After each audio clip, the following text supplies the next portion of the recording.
¿Qué tenemos que hacer ahora? La parte sensitiva. No, ante un comentario anterior de lo que estaba contando el señor delegado. Pues creo que participar todos activamente, ya tanto sea una u otra forma, para que todo salga bien bonito. Ya como nos llegó una vez, hace unas semanas, si no me equivoco, primero hubo la idea de hacer una actividad el día 19, para por motivos de tiempo y de organización se ha cambiado, después va a mucho mejor tiempo.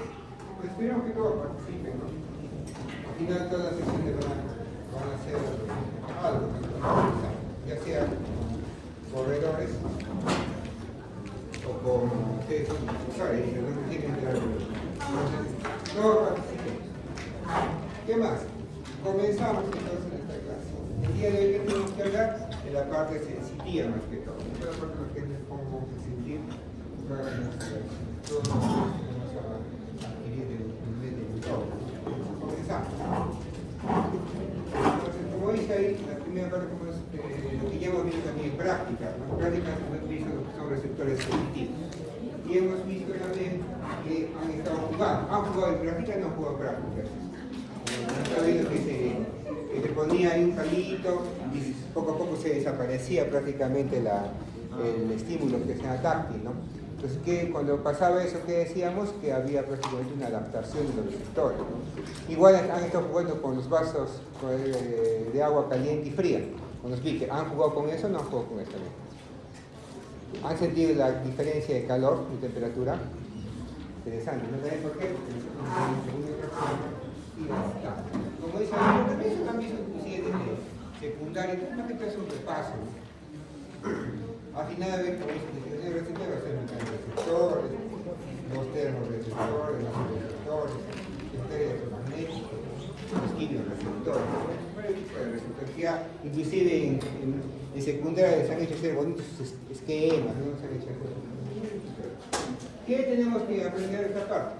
Que cada vez que, por ejemplo, acá los mecanorreceptores, ¿cómo se va a dar lo que es el impulso? ¿No? ¿Cómo vamos a transmitir la señal? Cuando prácticamente vamos a presionar una superficie, la deformación mecánica va a perdurar para el ion. ¿Qué quiere decir? Que va a generar que ese receptor prácticamente se despolarice. Una vez que se despolariza, esa despolarización va a ser transmitida recién a través de las fibras, que vamos a ver. En este caso, para que transmita los mecanorreceptores tiene que ser una deformación mecánica, pero no solamente tenemos ese tipo de receptores, también tenemos la parte de los receptores de la temperatura, ¿no? Cambio de temperatura va a modificar la permeabilidad prácticamente de estos receptores y obviamente vamos a tener la transmisión de esta información. Igual la luz, igual la resonancia química, cada uno va a alterar esa permeabilidad y lo que va a generar es que hay un cambio de potencial. Nosotros el potencial que nos sale del receptor es más o menos 100 milivolts. Cuando hablamos que el mismo receptor va a cambiar su permeabilidad, ahí se habla de lo que es el potencial del receptor. Una cosa es el potencial de membrana, la función del impulso nervioso, y otra cosa va a ser el potencial del receptor, ¿no? Ese potencial del receptor va a variar de acuerdo a la función y de lo que desarrolla. Entonces, algo también que habla su libro que hay que recalcar es el principio de línea marcada, ¿no? Prácticamente cada fibra, cada región, cada lugar donde vamos a transmitir prácticamente la señal, ya sea química, ya sea térmica, ya sea táctil, va a ir por un solo sitio, por una sola carretera, ¿no? Cada fase tiene un punto diferente, ¿no? Y eso hace que nosotros podamos distinguir los diferentes tipos de sensaciones, de sentidos. ¿Qué más acá nos habla? Que comenzamos con un principio, es decir, a más potencial del receptor, más potencial de reacción. Una cosa es el potencial del receptor y otra cosa es el potencial de reacción. Acá vemos cómo poco a poco va aumentando el potencial del receptor y eso, a medida que va aumentando el potencial del receptor, va a tener más potencial de reacción. Y esos potenciales de reacción, ¿en qué se van a convertir, mejor dicho? En señales prácticamente que van a viajar por las fibras nerviosas y van a ser transmitidos hasta la parte central. A más potencia de receptor, más potencia de reacción, ¿no?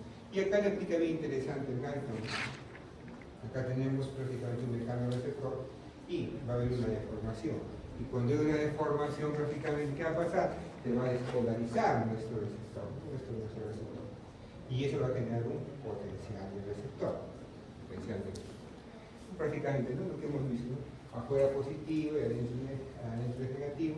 Cuando se deforma, cambia la polaridad y eso obviamente va a transmitir y va a generar el potencial del receptor.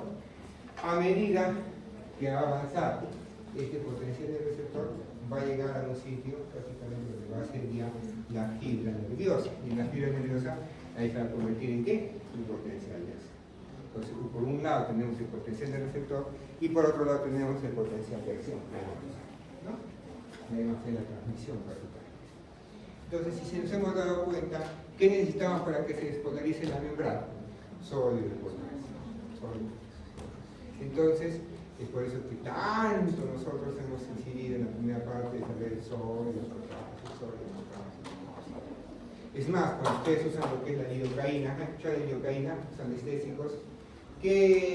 ¿Cuál va a ser su la lidocaína? Más que todo va a ser justamente actuar sobre el canal de sodio, pues, ¿no? ¿Para qué? Para que no se transmita prácticamente esa señal. Igual, cuando nosotros tenemos un dolor neuropático, vamos a utilizar por ejemplo lo que es la carbamazepina, otro fármaco. ¿Y qué va a hacer justamente? ¿Cuál es su acción? Justamente va a ser su acción a través de interferir justamente con el transporte del sodio igual, ¿no? Cosa que no se transmite prácticamente la señal. Entonces, si tengo una señal dolorosa, por ejemplo, en ese lugar, y quiero que no se transmita, una idea cuál vendría a ser, que no haya ese intercambio iónico.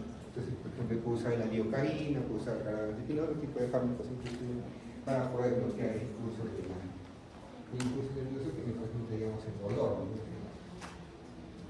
¿Cómo se relaciona entre potencial receptor y el estímulo mecánico? ¿No? A medida que haya mayor potencial, obviamente, del receptor, va a haber mayor estímulo. Mayor potencial del receptor, mayor potencial de acción. Y si hay mayor potencial de acción, va a haber mayor intensidad de estímulo. Entonces, después pasamos a la parte que son las adaptaciones a los receptores, que también han visto en práctica, ¿no? ¿Cómo le pasa? Entonces, ustedes han visto que cuando les han puesto cualquier hojita, papelito encima de su dedito, un tiempo lo sentían y después ya perdían la noción de ese papelito. ¿Qué han dicho ahí? Se han adaptado, ¿no? Se han adaptado prácticamente. ¿Por qué? Porque como son estos receptores están destinados precisamente a saber la posición, a saber cómo está el cuerpo en relación al medio ambiente, nos conviene tener información que sea relevante. Si tenemos una familia grande que ya está ahí prácticamente, digamos, el palito, ya no sirve después saber más que está ahí el palito. No es algo relevante, entonces simplemente va a pasar. A diferencia, por ejemplo, de otros, por ejemplo, el uso muscular, ¿no? Como dice la cápsula articular. ¿Qué quiere decir? Que en los lugares, por ejemplo, nos conviene perder la noción cómo está el uso muscular, cómo está nuestra tensión en los músculos, con la tensión en la parte de los tendones. No, pues esto hay que saber constantemente. Por eso que se dice que estos son de adaptación lenta, ¿no? Poco a poco se van adaptando. Entonces, inclusive, como dicen ahí, esto es inadaptable, que quiere decir que no se van a adaptar. Y nos conviene también eso para la sobrevivir, ¿no? Y para poder llevar información fidedigna para soporte de vida. Entonces, ¿quién tiene adaptación rápida? Receptores de velocidad, movimiento, ¿no? Pronosticar el movimiento y corregir la postura principal, correr, ver el viento, todo eso. ¿Quién tenemos los que más rápidamente se van a adaptar? El receptor del pelo y el corpúsculo de casa, ¿no? Entonces, ya lo han visto, ¿no? ¿Cuánto tiempo se han demorado en dejar de percibir el palito o la tapita encima de su dedito? ¿Cuánto tiempo se han? No han tomado tiempo, sí. Años ya prácticamente. No se acuerda. Solamente algunos salían 2 segundos, otros estaban en 6 segundos máximo, ¿no? Han hecho la práctica, no se acuerdan cuántos años. Sí. Había otro experimento también de hacer con el pelito. Han hecho, era prácticamente así, estimular los velitos y un tiempito se iba prácticamente la sensación del pelo. Pero el más típico es el palito encima del velito. También jugó de que está, y al final no estaba, él decía si estaba, ¿no? Cambiaba prácticamente la percepción. Entonces, cuando se adapta ese receptor, ¿a qué llevamos? A la extinción. inactivación progresiva de los canales iónicos. Ya no se van a inactivar, ya no se van a activar, ya no va a haber la corriente iónica y obviamente ya no va a transmitir, ya no va a haber un potencial de receptor, y si no hay un potencial de receptor, no hay un potencial de receptor. Entonces, esto también ya lo vimos en la clase anterior, ¿no? Lo que son las fibras que van a las fibras nerviosas. Igual mañana lo vamos a volver a ver. Mañana es un día muy interesante, va a ser hartas patologías, ¿no? Ay, no, ay, sí, bonito, además necesito de tomografías también, bonito, hartas cositas, ¿no? Pero estos hoy día y mañana son puros. Ya tienen el 8 para seguir leyendo. Entonces, de las fibras, y hemos dicho, ¿no? A más gruesas, más velocidad. Menos gruesas, menos velocidad. A que sean más mielínicas, más velocidad. Son más mielínicas, menos velocidad. Y ver también la clasificación. A veces siempre queda preguntar en el examen. Definitivamente la pregunta, la tipo C, por ejemplo, que es para el dolor, del uso muscular que se pregunta. Ya cuando vamos al repaso ya recordar las cosas tips que siempre tienen que acordar. Que hemos vivido más fija. Y vamos avanzando. Igual, venimos acá a ver lo que es la transmisión de intensidad de las señales, cómo se ha transmitido, ¿no? Entonces ahí vienen dos principios que tenemos que saber, lo que es la simulación espacial y la temporal, ¿no? ¿Qué quiere decir espacial? De acuerdo al estímulo que vamos a tener, ¿no? Cuando ustedes tienen ahí su lancetita, ¿ya se han comprado su martilito, no? Compren su martilito. Yo qué sé, tú tienes que comprarlo, que sean así 15, 16 horas, no está arrancado.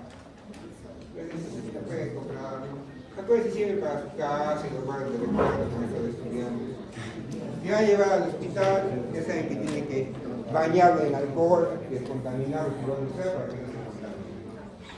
A medida que vamos estimulando más fuerte con el clavo, más fibras se van a activar, y si se activan más fibras, la percepción de ese dolor, por ejemplo, va a ser más, será una acción espacial, porque más fibras obviamente se han activado. A medida que tenemos más fibras, más se van a más fibras activadas, más van a transmitir perfectamente el impulso.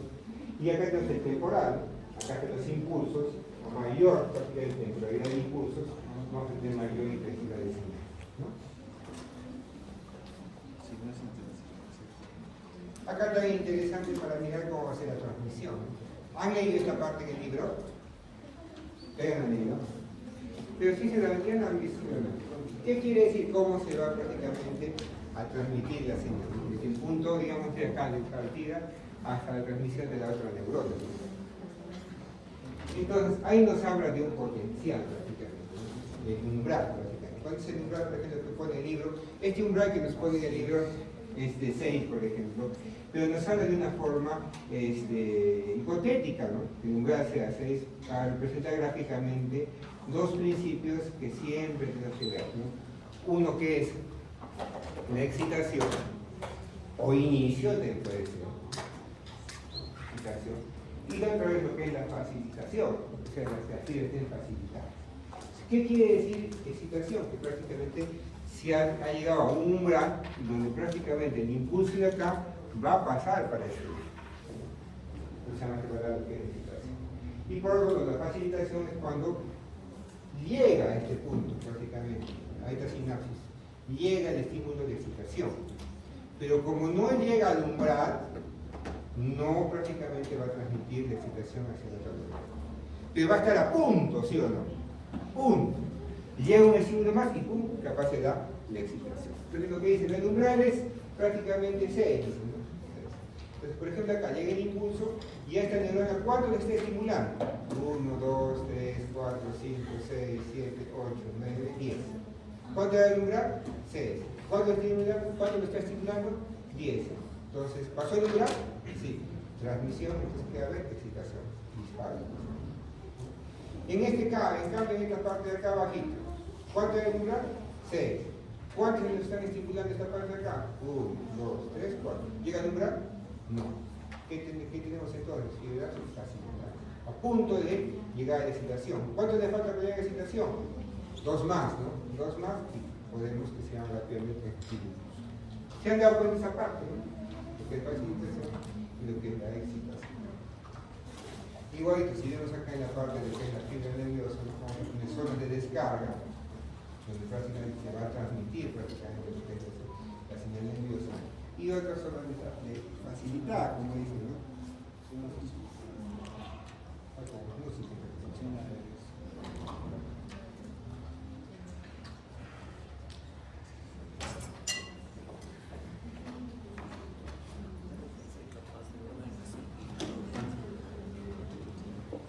Entonces, en la parte central prácticamente va a ser zona de descarga y la parte lateral va a ser zona facilitada. Como dice acá, si es inhibición, la zona central es la zona inhibitoria.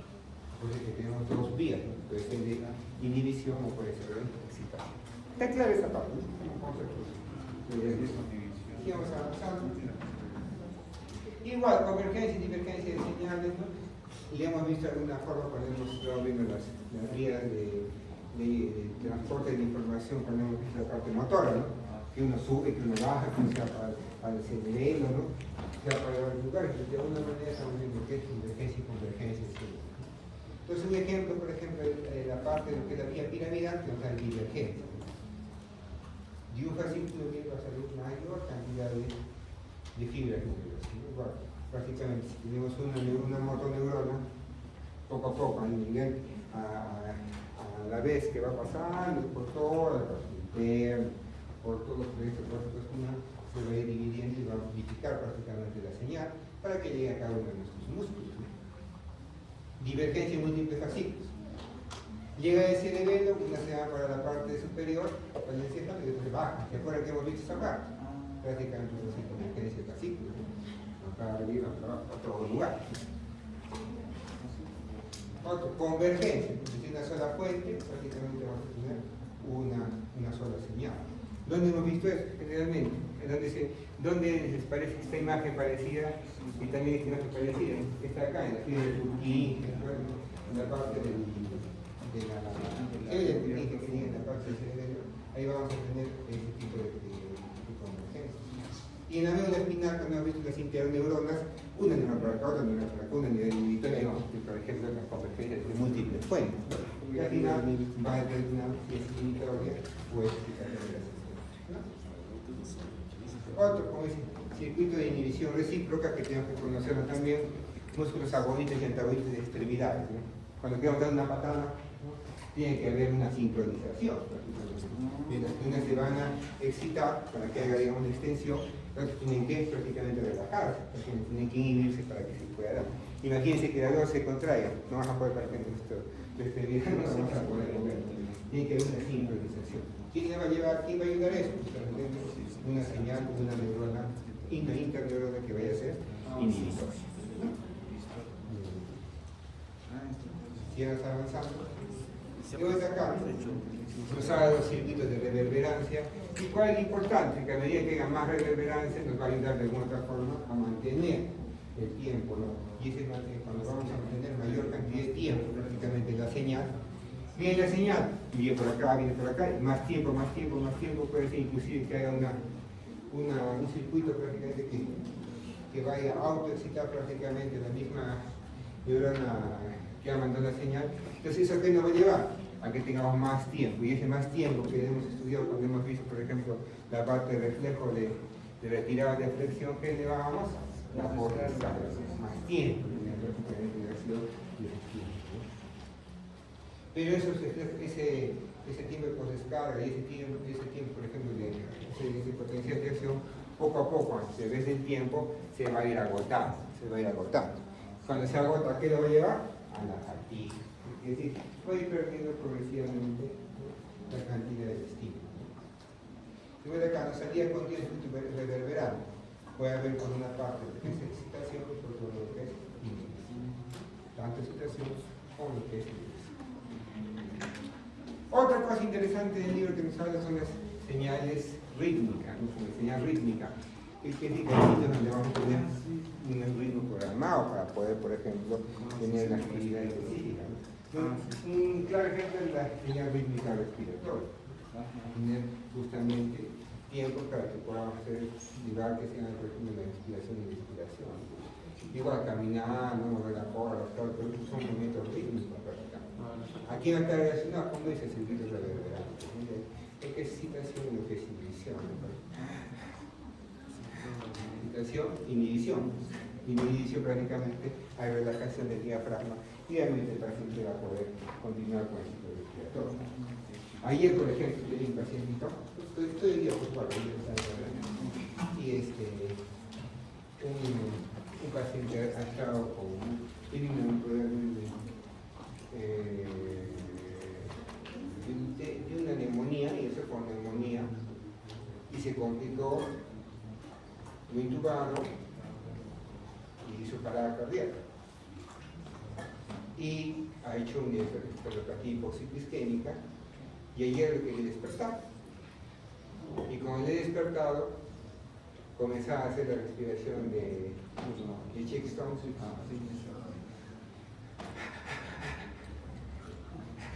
Yo quería agarrarle señalpatinía como otros pacientes en para que miren, pero una respiración. ¿Qué pasaba?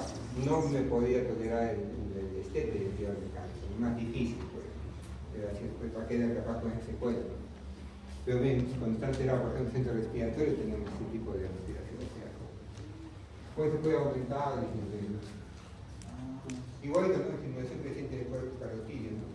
El cuerpo carotídeo, la parte de la carótida, lo que es ahí en la parte de este lugar. ¿Para qué? ¿Qué teníamos ahí? Los receptores también de la parte del centro respiratorio, ¿no? Había dos centros, ¿no? El central y el periférico. ¿El central qué sensaba? CO2. Por eso que se siente de apnea, ¿se acuerdan? Para lo que es muerte encefálica. Y la forma periférica que sensaba,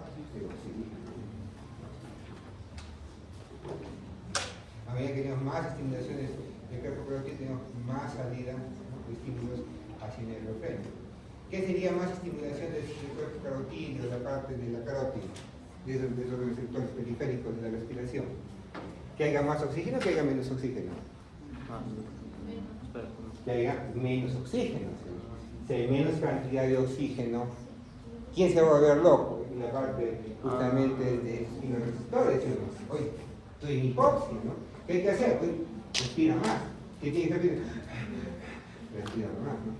Es como lo que pasa cuando ustedes están haciendo lo que van a hacer, la caminata de maratón. Va a haber mayor estímulo creciente, ¿no? Va a haber mayor cantidad de gasto de oxígeno. ¿Qué quiere decir? Va a haber mayor salida de diafragma, mayor estímulo para que quieran respirar más rápido. Van a participarlo, van a correr. Para todo. Sí, pero no. Yo lo gano, doctor. Doctor, si lo gano, un puntito. Ahora pasamos ya a lo que es sensibilidad somática, ¿no? Entonces, acá hay prácticamente es un repaso, ¿no? Lo que hemos visto, algunas cosas que debemos comprender, y que ya espero que lo hayan visto bien en práctica, ¿no? Cuando han visto sus cambios. Cuando hablamos de sensibilidad somática ya vamos a hablar, hemos visto lo que es motora, lo que es la parte de lo que es sensibilidad. Como dice el jueguito, vamos a tener aquí dos mecanorreceptores, tenemos receptores y lo que es sensibilidad. El mecanorreceptor está activo.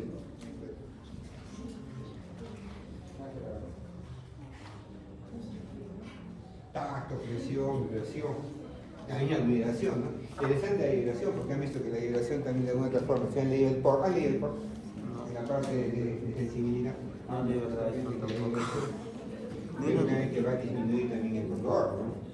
Es por eso que han hecho como está de moda, han visto que TEMU, no sé, también esas pistolitas que la vibración y te baja el dolor, no también porque ve inhibir el conductor del dolor, ¿no? Posicionales, ¿no? Por vamos a tener los termorreceptores y la sensibilidad al dolor. Cuando hablamos de dolor, sensibilidad al dolor, ¿qué es más que el dolor? Muchas veces puede estar relacionado aquí en las terminaciones nerviosas libres. ¿Qué más? ¿Qué siempre se tiene que recordar que a veces preguntan en el examen, ¿no? Algunos términos, ¿no? Como dices, estereoreceptora, superficie del cuerpo, ¿no? Proprioceptora, estado físico del cuerpo, ¿no? ¿Qué más? Puede haber lo que es sensibilidad profunda, la parte de la fascia, los huesos, ¿no? Ahora vamos a ver que hay algunos sitios que vamos a sentir dolor y otros sitios que no vamos a sentir dolor, ¿no? Pero hay sitios, por ejemplo, el pulmón sí. El pulmón per se no es insensible prácticamente. Pero ¿qué sí va a doler? La pleura. La pleura. Entonces, ahí viene algo ya como comentario, ¿no? Como para que no se aburran de... Porque es teórico más que todo esta cosa. ¿A ustedes les ha dado COVID o no les ha dado COVID? Sí. La mayoría se lo dieron. Creo. Sí. Yo también pensé que yo no me daba hasta la cuarta ola, pero último, que saque un catarro, pero era el COVID. Casi no voy a hacerle sacar la prueba.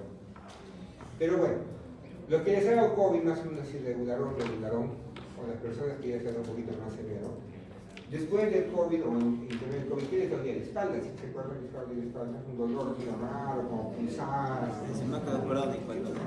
¿Por qué? ¿Y por qué a unos sí y a otros no? ¿Se acuerdan de lo que es el COVID? Le ponemos muchas tomografías. ¿Dónde atacaba el COVID? ¿En la periferia o en la parte central del pulmón?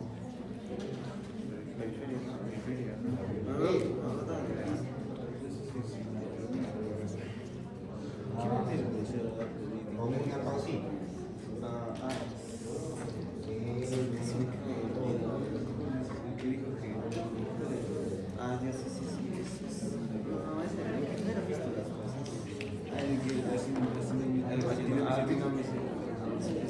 Ese que dijo que existía así. Ventana pulmonar, ventana clínica. No la vi. ¿Dónde ataca el COVID? La periferia y la parte central. ¿Cuál es lo que está alterado ahí? La parte periférica. La parte periférica. Todo lo que está blanco es lo que prácticamente está con COVID, lo que está generando lesiones con COVID, muy importante. Entonces ahí decían, ¿te acuerdan que decían el 40%? Está con el 40% tomado el pulmón, 50%, 60%. Entonces, todo lo blanco es lo que ha tomado el virus. Entonces, ¿ustedes cuánto porcentaje le echan a esta tomografía? 50, 40, ¿no? Entonces, está porcentaje de un 40%, 50%, es lo que decían. ¿De dónde ataca? La periferia. Pues como es una inflamación ¿a qué va a llevar? A que fibrosis al final, ¿no? Entonces esa parte se puede fibrosar. ¿Y dónde va a fibrosar? En la parte de la pleura. Y como va a fibrosar, ¿qué va a generar trastos fibróticos? Entonces, la próxima semestre van a hacer patología, ¿no? Van a ver la fibrosis. Esos trastos fibróticos, cuando el paciente respire, ¿qué va a pasar cuando respire el paciente? ¿Qué pasa con la pleura? Va a hacer un frote prácticamente. Si está fibrosado, ¿qué va a pasar? Va a jalar, va a tensionar a la pleura. Y esa tensión a la pleura, ¿qué va a generar? Dolor. Cuando respiran, el pulmón en sí no duele, pero la parte lateral, la pleura visceral, es lo que va a doler. Sí, vamos a hacer. ¿Estás acordando del colegio? No, ya sí también. No lo que va pasando. Yo nunca creí de verdad. Yo soy sincero en decirles, cuando me preguntaban del COVID, ¿qué es el COVID? Si no creo que sea tan, una gripe que venga, de verdad, yo pensaba así, ¿verdad? Y después, como tenía unas personas que estaban en Europa, me decían, no, acá está feo. Y ya me hizo cambiar la percepción. Y ya cuando llegó así fue terrible, ¿no? Y también tenía que pensar todo el tiempo. ¿Cuántas personas también se han hecho millonarias con COVID? ¿Cuántas personas?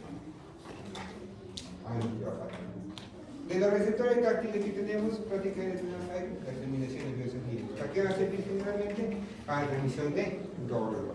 Entonces, como es transmisión de dolor, ¿por qué fibras se van a transmitir? Por las A delta. Generalmente el dolor se va a hacer por A delta y lo que es la fibra tipo C.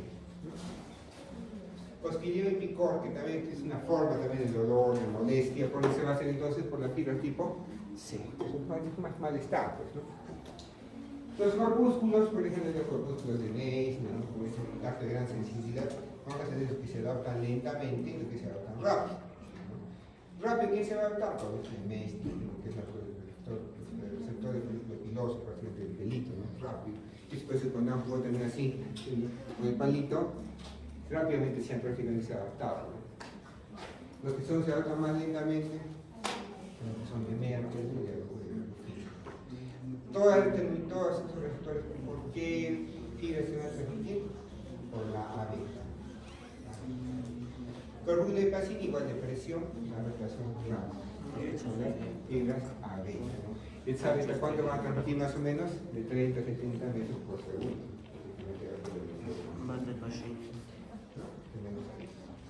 Entonces, por un lado, estas células que van a transmitir prácticamente la señal de forma 30 a 70 metros por segundo, y por otro lado, miren, fibras AB transmite generalmente lo que es el dolor, un poquito menos de velocidad, ¿no? 50 metros por segundo. ¿Dónde estarán esas cosas? ¿Dónde están estas? Adentro. Adentro. Adentro. ¿Se dan cuenta acá? ¿Qué hacen ustedes? Dolores cosméticos. Las adentro. Y las tipo C, ¿qué hacen aquí? Dolor. Entonces, de acá para acá. De acá para acá prácticamente va a ser otro tipo de percepción. Sigamos. Entonces acá tenemos acá ya las ramificaciones por acá, tenemos la parte del receptor, que nos habla también el corpus, también el gaito. Entonces, ¿esto ya han estudiado en anatomía? Sí, ¿o no? Pero ahí. Lo que se puede. Entonces, ¿qué quiere decir? Que en cada región de la columna, de toda la columna, van a ser las raíces nerviosas y van a inervar un sitio específico, ¿no? Un sitio específico. Como nosotros comenzamos todos así, ¿no? El embrión, y a medida que vamos creciendo vamos estirándonos, igualito, ¿no? Después aquí, mira, acá está completamente estirado, porque a partir de los pies, de contra estirado. Cambio arriba, en la parte central casi no hemos crecido mucho, ¿no? Pues todo está acá juntito. ¿Para qué va a servir eso? Para poder mirar cómo va a ser nuestros dolores, o sea, el dolor visceral, el dolor referido que vamos a ver después, ¿no? ¿También para qué va a servir de alguna otra forma? Para mirar la extensión cuando nosotros tengamos una enfermedad que es terrible, que es el herpes zóster. ¿Recuerdan el herpes zóster? ¿Qué es el herpes zóster? Es una inflamación básicamente secundaria a lo que es el herpes virus, ¿no? Y que su distribución justamente va a ser por los dermatomas. Tengan siempre cuidado cuando tengan un paciente que le duele una zona así, una zona que vaya en dirección de los dermatomas, siempre miren, ¿no? A veces, no te duele, acá me duele, ya, sí te has golpeado. Ibuprofeno, listo. ¿Las miras? No. Tienen que preguntar, esos dolores medio raros, como tipo ardor, tipo quemazón. ¿Te has golpeado? No, nada. Miren, revisen. No voy a hacer que tenga ahí puntitos, como pústulas. Si hay pústulas, probablemente será un herpes zóster. Ahí te vamos a hablar más de eso cuando avances un poquito. Entonces, cada dermatoma, ¿dónde va a ir? ¿Dónde va a salir? Prácticamente una raíz nerviosa, un daño de la raíz dorsal, y va a generar ramificaciones que van a llevar información hacia la parte central, ¿no? Entonces, esto lo vamos a volver a tocar más adelante. Claro. Entonces, ¿cuál era el reflejo papilar? ¿Se acuerdan? ¿Dónde era su centro integrador? L2, L4. Acá L4. L4, ¿sí? ¿Se acuerdan? ¿Se acuerdan cuál era el reflejo aquiliano? S1, ¿se acuerdan? Acá es S1, ¿no? ¿Se me cuenta? Entonces, cualquier lesión a nivel, digamos, en la parte digamos, en la parte sacra, en la parte lumbar, de una vez va a afectar esos dermatomas, ¿no? Si va a tener problemas. Acuérdense que el dermatoma está hablando de la sensibilidad, no tanto de la parte motora, ¿no? Pero de una manera va a estar relacionada. Si nos avanzamos, entonces nosotros tenemos acá la transmisión del dolor, ingresa por acá la parte, digamos, de la información, digamos, de presión, etcétera, presión virus, etcétera, que nos lleva a algún tipo de información. Vamos a tener órdenes de las neuronas, ¿no? De primer orden, ingresa por el ganglio de la raíz dorsal,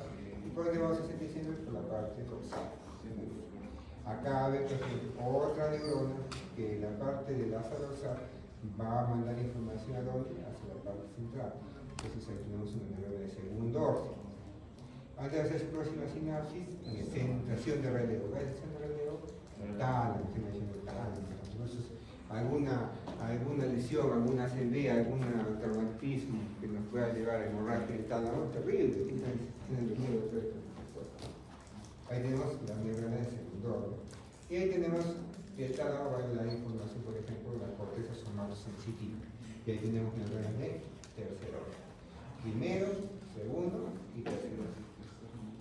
Pero que no se olviden, ¿no? Primero, segundo y tercero. Ahorita vamos a hablar sobre ese tema. Entonces, ahora vamos a mirar acá. Vías sensitivas a la transmisión, ¿no? Justamente estas lesiones somáticas para lo que es la generación.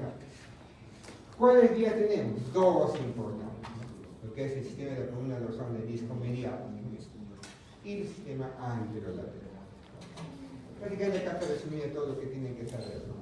Como el sistema de dorsal, la columna dorsal del disco medial, ¿para qué va a servir? Pues sensaciones de tacto de alto grado de localización del destino, ¿no?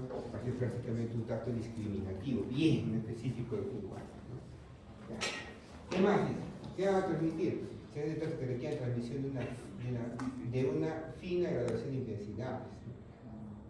Física respiratoria, movimiento contra la piel, reducción de articulaciones, ¿no? Prácticamente es un tacto bien discriminativo prácticamente en la parte que va a llevar el sistema reproductivo, o sea, la conducta del disco medial. Y por otro lado tenemos el sistema anterolateral. Anterolateral que son más antiguos. Ahí vamos a entender nuevamente por qué es importante conocer esas dos vías, justamente en la escala de Glasgow. En la escala de Glasgow también evaluamos de alguna otra manera este tipo de transmisión de señales. Más ahorita vamos a ahí teníamos. Entonces, el sistema anterolateral para qué va a servir? Para dolor. Lo más primitivo que vamos a sentir siempre ¿qué es? Dolor. Un animalito, cualquier cosa, va a sentir que se llama dolor. Principalmente más antiguo. Dolor en el externo, para escapar. Cosquilleo. Y sensaciones sexuales. Pero lo más primitivo justamente se va a ir por el sistema anterolateral. Como es lo más primitivo, obviamente lo último que se pueda perder cuando tenemos que se llama frente a una lesión cerebral. Lo último que se va a perder prácticamente.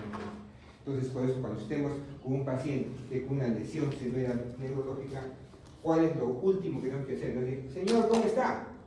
¿No? Dice, no es lo que dice, no es la escala de Glasgow. Después, ¿qué hacemos?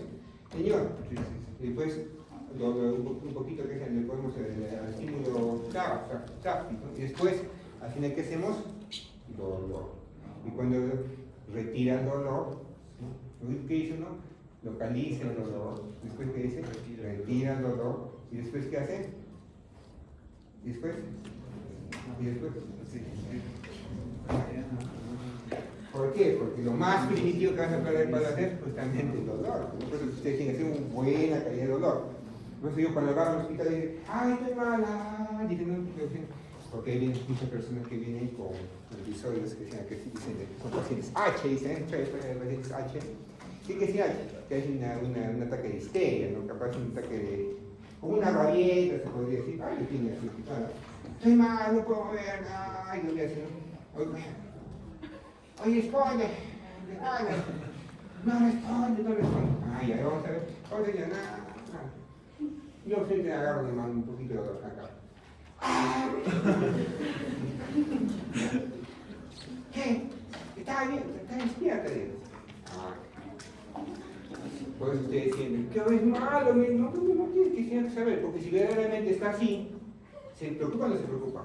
Claro, es un sistema, algo cambia en la cabeza, pues no una hemorragia, una ACV. Pero si es despierta, no, ella está fingiendo. Otra clásica que hacen cuál es para mirar si está bien o está mal la presión, no puedo ver, está tirada, y ya dan la mano y ya se encae de la mano. Van a mirar que él mismo, ella misma va a sostener su mano, no se va a golpear. Otros son más malos que hacen en la parte del seno, de la parte de la cecilla, lo pellizcan ahí. Ya, pues no, he sido así. No, yo les cuento un caso, ¿no? Así como plano, ¿no? Cuando yo estaba una vez, una amiga, que no es médico, no me llama, mi mamá está mal, se ha dormido y no despierta. Ha tomado para la presión, algo para dormir, no toma nada, está durmiendo y está roncando fuerte. Ya, no despierta con nada, no, yo le sacudí, no despierta. Corre y con el dolor de tu corazón, pellizcale su seno, con todo tu cuerpo. Si no despierta, inmediatamente llega al hospital. Le pellizcó y no despierta. Llévala ya a una ambulancia de la lleva, un ácido hemorrágico masivo. 3 días después falleció. Por eso digo, las cosas que son más sencillas, ¿no? Ya en esta parte, porque lo va a entender, ¿no? Y el doctor y era un ácido masivo. Bueno, sigamos avanzando. Fibras mielínicas grandes, que por la parte del sistema de la transmisión, que se va a transmitir más velocidad, lo que transmitir a gran velocidad, pues si es bien discriminativa, más velocidad, como dice, alta y es en realidad, prácticamente no es la sensación. Y las fibras mielínicas, ¿no? De la parte delantera lateral, como son pequeñitas, ¿no? Si es dolor, nos conviene que transmitamos píldoras así para que no sienta dolor, no, pues. Nos conviene tener un poquito de analgesia, ¿no? Como dice, y todas van a reunirse parcialmente en tálamo, unas más que otras, ¿no? Por ejemplo, el sistema anterolateral, como es más primitivo, como es el más que va a llevar dolores, sensaciones, ¿dónde terminará generalmente este sistema anterolateral? Más que todo en el tronco, no más que todo por esta parte. Algunas van a ir hasta la parte de la corteza, ¿no? Pero ¿dónde va a llegar más que todo? Es al tronco más que todo. Entonces, si al tronco llegan, entonces, siempre que la persona hasta el último, ¿qué va a sentir siempre? Dolor. Aunque no sepa dónde está el dolor, pero va a sentir dolor. Entonces viene otra pregunta, cuando evaluamos el largo, fuerte con dolor, cuando ¿qué hace? ¿Qué hace? Localiza el dolor. ¿Sabe dónde está el dolor? Simplemente la cabeza siente que hay dolor.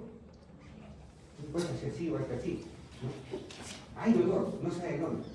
Entonces ya se imaginarán que cuando le pinchan y le tiran, ¿quién está funcionando? Está funcionando y también está funcionando ¿cuál? Esta parte de arriba. Porque ahí tenemos un cambio de sensación prácticamente para qué? Que va localizado. A medida que vamos perdiendo, vamos progresivamente, obviamente, teniendo los patrones más primitivos de sensaciones. No hay que incluirlos acá. Lo que hemos visto, ¿no? Por un lado la vía discriminativa, ¿no? Como es cordón posterior del disco medial, y el otro lado lo que es la anterolateral. ¿Cuál es lo principal? Porque para la parte de lo que es la vía discriminativa, viene por la dorsal, sube y en la base prácticamente de la médula recién va a haber la defusación, ¿no? Y en cambio la parte de lo que es la lateral, de frente prácticamente, cruza y sube. Como hemos visto acá, esta parte discriminativa, bien específica, ¿dónde lleva todo este tipo de información? ¿Dónde nos conviene que lleve? Cerebro, pero frente a la corteza. En cambio, esta parte del olor, como es algo más primitiva, ¿dónde llevará más información? Al tronco. Full fibra hasta el tronco. Poca para arriba y poco para la corteza. Porque esta es lo más primitivo. ¿Ya más avanzado? Entonces acá tenemos ese sistema, ¿no? La columna dorsal y el mediano. Entonces tenemos la aferencia, viene prácticamente información de dolor, información de, en este caso sería táctil, información sensitiva, y vamos a tener ramas que van hacia dónde. Hacia el cerebelo. ¿Nos conviene que vaya al cerebelo o no? Para ver qué hacía el cerebelo, ordenar, ¿no? Y se acuerdan que teníamos que tener los chinocitos, ¿sí? Cómo está nuestro cuerpo, ¿no? Exactamente, se va hacia el cerebelo. Hay que por ejemplo de fascículo, espino cerebeloso, ventral, por ejemplo, no hemos estudiado. Otro se va independiente a hacer lo que es el arco reflejo. Hemos hecho nuestro arco reflejo, otro prácticamente va a ser el arco reflejo. Y otros se van a ir hacia la parte de lo que es el círculo. ¿Y cuándo se va a ir el columna? Rama, como dice, en la parte de lo que es la columna más útil. Como dice acá, tenemos acá el estímulo táctil, ingresa, y obviamente va a subir prácticamente sube, no va a cruzar inmediatamente. ¿Y dónde va a ser la sinapsis? Básicamente en el núcleo cuneiforme. Ahí hace la sinapsis y recién prácticamente va a cruzar y recién llega la información hacia la parte del tálamo y recién de ahí la distribución hacia la córtex. Entonces acá serán neuronas de tercer orden, segundo orden y esta será de primero y segundo orden. ¿Ustedes han visto el cuneiforme Gracil? Sí, yo recuerdo que en la parte del neuronato me decían, ¿cuál es la sinapsis? Así no partidos. Pues sí, ¿sí vas avanzando? Y en la parte en la parte superior, ¿qué vamos a mirar? La proyección de la columna dorsal medial hacia la parte de la corteza sensitiva, ¿no? Viene prácticamente, ¿no? El mismo medio prácticamente viene y va a irse prácticamente al tálamo, y el tálamo prácticamente va a distribuir la información hacia la corteza sensitiva. Y acá en la corteza sensitiva vamos a tener a la parte postcentral, ¿no? La parte de atrás. Acá está la corteza motora, el subcostcentral, y la parte postcentral prácticamente va a estar todo lo que es la corteza sensitiva. La última, y la dos que va a ser la y acá tenemos igual que el corteza sensitiva. Vamos a ver que de acuerdo tiene que ver como un homúnculo, igual similar, para que hay sitios donde da más, obviamente, más sensaciones. Entonces, los labios, por ejemplo, miren cuánta prácticamente representación gráfica tiene de grande. Un dolor exquisito en los labios, ¿no? Los imaginarán porque un beso no tanto los estimula. Acuérdense que la información sensitiva va al lado opuesto de ¿qué va a pasar cuando hay una lesión en el área sensitiva? ¿Qué va a pasar? Incapacidad de localizar diversas sensaciones, no grado crítico de la presión, tenemos que exacto fin de esa parte, no valor en peso. ¿Qué es la estereognosis? Sensación de la forma y tamaño sin visualizar. Después agarras la visión, así, en esta parte, rectangular, chiquitito, no sé cómo. ¿Quién hace eso? Justamente el sistema. Si es que yo me dan y no sé qué es, ¿qué va a tener? Estereognosis, no valora la forma. Tiene que estar con los ojos cerraditos. No valora la textura de las superficies. ¿Qué va a pasar con temperatura y dolor? Si es que hay una lesión en el área sensitiva. En esta lesión en la parte de la corteza. ¿Sentirá el paciente el dolor y la temperatura? Sí, va a sentir. Sí. ¿Vale? Cualidad e intensidad, pero no va a localizar exactamente. ¿Quién le hace sentir a la persona? ¿Dónde estaba viéndole? Que esté funcionando escuchando esa corteza y para que tengamos una localización exacta. ¿Estamos de acuerdo? ¿Quién transmitía la parte de temperatura, dolor más que todo? ¿Es el sistema o el sistema prácticamente del anterolateral? El anterolateral, que transmitía. ¿Y dónde terminaba la mayor cantidad de fibras de anterolateral? En el tronco, generalmente en el tronco. Unas iban a tálamo también de para arriba. Entonces, la persona va a sentir, pero no va a saber exactamente dónde está ese dolor. Ya se imaginarán nuevamente el cable de Glasgow. Esa persona que está con un infarto en la mitad del cerebro, si es grande la lesión, probablemente ¿qué va a pasar? Tiene el dolor. Va a ser una tensión, va a ser siente que hay dolor, ¿no? Pero no va a saber dónde está. Se dan cuenta, no va a saber. Porque el área sensitiva prácticamente ya fue, ¿no? Entonces, yo tengo la corteza sensitiva primaria y la corteza de asociación, la corteza de asociación somatosensitiva. Y esa corteza de asociación somatosensitiva, como dice, ¿para qué va a servir? Para descifrar los significados más profundos de información sensitiva. En pocas palabras, que tengamos una percepción, prácticamente, como dice, recibe de dónde? De las áreas sensitivas, núcleo dental, la corteza auditiva, son en todo lugar. ¿Para qué al final ¿Qué va a hacer? Combinar la información para que tengamos ¿qué? Una percepción de lo que está pasando. ¿Estamos de acuerdo? Fácil, ¿sí? Si hay una lesión, esta es lo que debe ver. Amorfo síntesis. ¿Qué quiere decir? Identifica sobre la mitad de los objetos. Pierde sentido de la mitad opuesta del cuerpo.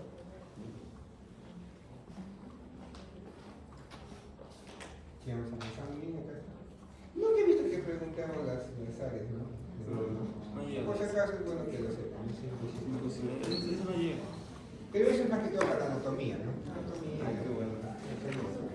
Ustedes ya han hecho los neuros, ¿cuántos son neurólogos acá?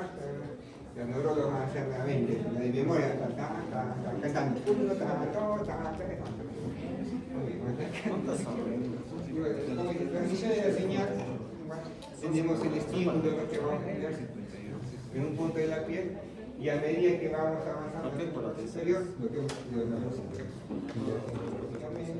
y al final, si es poca la neurona que se han estimulado, los estímulos si es mayor cantidad de neuronas que van a estimular, se ven los estímulos fuertes y lo van a percibir. Y acá viene discriminación en 2 puntos, ¿no? En los 2 puntos, ¿no? 2 puntos sensitivos.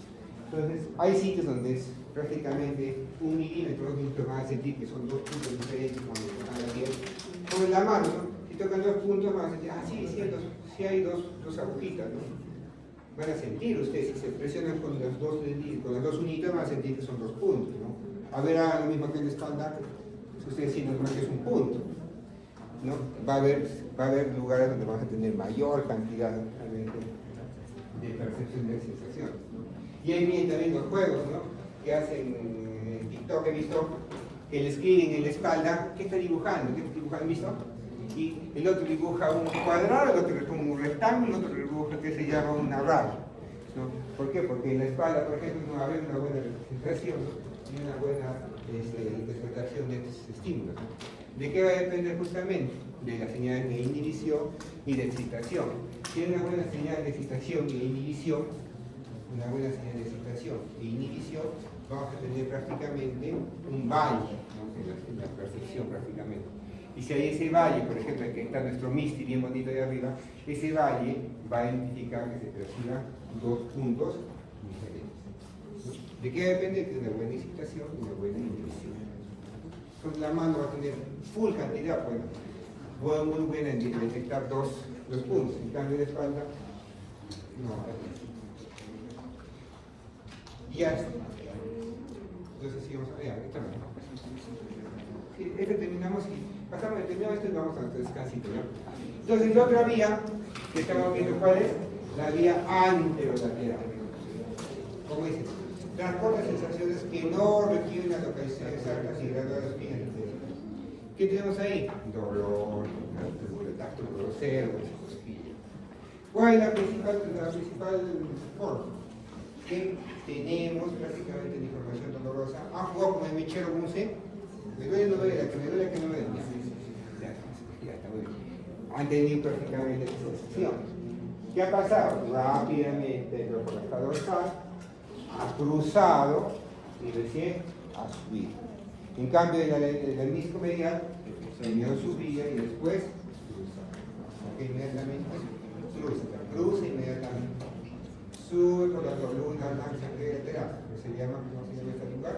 Va desde la médula hacia el tálamo, vía espino, talamo, anterolateral. Y por ahí va a subir. ¿Con qué va a llevar? Señal dolorosa a dónde? Al tronco encefálico, a la formación articular, al núcleo celular. ¿De dónde generalmente va a llevar? Al tronco encefálico y a la formación articular. Y no sé por qué debo esto acá. Pero igual ya hemos hablado. Entonces igual, ¿no? Los dermatomas igual, tanto ya sea para la parte de dolor y sensaciones, vamos a tener esta distribución. Entonces, ¿qué vemos ahí? En el herpes zóster.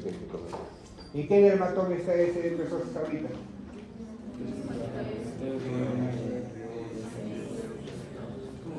Más o menos por acá, 7, 8 y 9, más o menos. Sí, así está. sentir un dolor exquisito de ardor, que es un dolor neuropático. ¿Cómo será ese dolor tan feo? No sé cómo será. ¿Alguna vez no ha sentido usted un dolor neuropático? No. Sí, han sentido, sí. Nunca se ha golpeado el cuello, ha sentido un rayo. Ya es un dolor que sea de origen neuropático. No quiero vivir. Ah, ¿es feo o no es feo? Horrible, es feo. Otro dolor de origen neuropático cuando ustedes se han sentado, que se llama ahí, de una forma medio rara, y se han levantado. ¿Qué les ha pasado? Un hormigueo, se han adormecido. ¿Por qué se han adormecido justamente? Porque yo me viene la sensación de adormecimiento, de que el nervio prácticamente ha perdido un poco de irrigación. Entonces, como ha perdido su irrigación, recién que comienza nuevamente a tener irrigación y comienza a tener esos estímulos. Entonces no puede ni caminar, es una sensación medio rara, como que no puede ni caminar. Eso no es neuropático. Imagínense sentido eso siempre. Los pacientes diabéticos que tienen que se queman la gente de los pies, como rayos, terrible. Entonces, pues ahí no son simplemente dar un paracetamol, ¿no? Sino hay que mirar probablemente otras vías que van a inhibir, ¿no?, la transmisión del dolor. ¿Cuándo la vamos a mirar eso? Después de nuestro recreo. Vamos a nuestra recreo, nuestra pausa.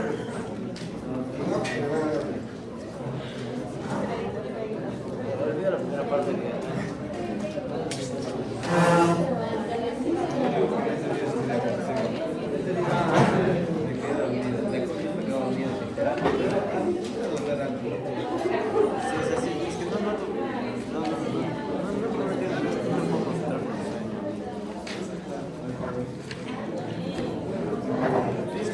Minutos nomás de pasito ya para que no nos retrasemos mucho.